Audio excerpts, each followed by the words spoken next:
हल्का हो जाता है, उसमें पकड़ नहीं होती, डर नहीं होता, खोने की घबराहट कम हो जाती है। इसका अर्थ ये नहीं कि भावना खत्म हो जाती है, बल्कि भावना अधिक शुद्ध हो जाती है, क्योंकि उसमें स्वार्थ कम हो जाता है।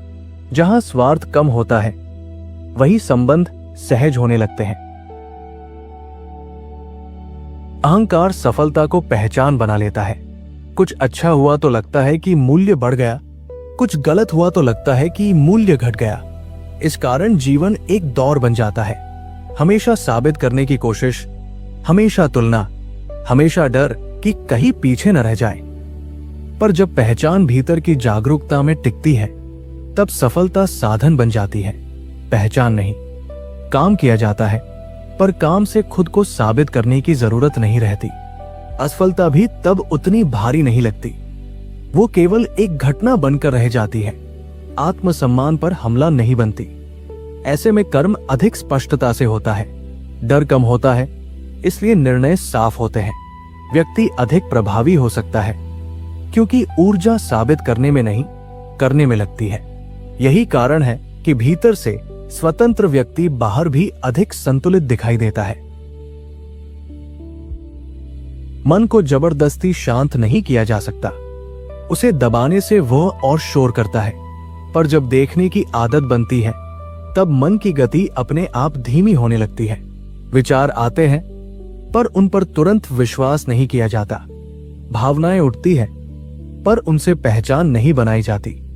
धीरे धीरे मन समझने लगता है कि हर विचार पर प्रतिक्रिया जरूरी नहीं।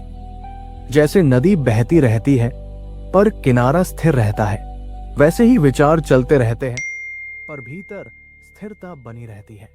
ये स्थिरता प्रयास से नहीं आती, समझ से आती है। जब मन को यह स्पष्ट होने लगता है कि वो स्वयं केंद्र नहीं है, केवल उपकरण है, तब उसकी पकड़ ढीली पड़ जाती है। और जहां पकड़ ढीली पड़ती है, वही शांति प्रकट होने लगती है। मुक्ति कोई भविष्य की घटना नहीं है, नहीं, ये किसी विशेष अवस्था में पहुंचने का नाम है। ये पहचान का परिवर्तन है। जब ये स्पष्ट हो जाता है कि जो देखा जा रहा है वो स्वयं नहीं हो सकता, तब भीतर एक दूरी पैदा होती है।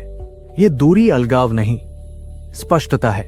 तब जीवन में सब कुछ चलता रहता है, काम, संबंध, जिम्मेदारियां, निर्णय, पर भीतर स्थिरता बनी रहती है। ऐसे व्यक्ति के लिए जीवन संघर्ष नहीं रहता, अनुभव बन जाता है। खुशी आए तो उसका स्वागत होता है, दुख आए तो उसका भी विरोध नहीं होता, क्योंकि दोनों को आते जाते देखा जाता है। यही स्वतंत्रता है। ये किसी विशेष उपलब्धि से नहीं आती, ये देखने की सच्चाई से आती है।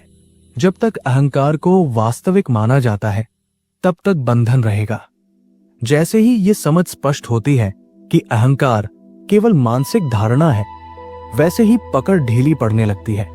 और जहां पकड़ ढीली पड़ती है, वही शांति प्रकट होती है, वही सहजता आती है, वही जीवन अपने स्वाभाविक प्रवाह में बहने लगता है। यही वह स्थिति है जहां खोज समाप्त हो जाती है, क्योंकि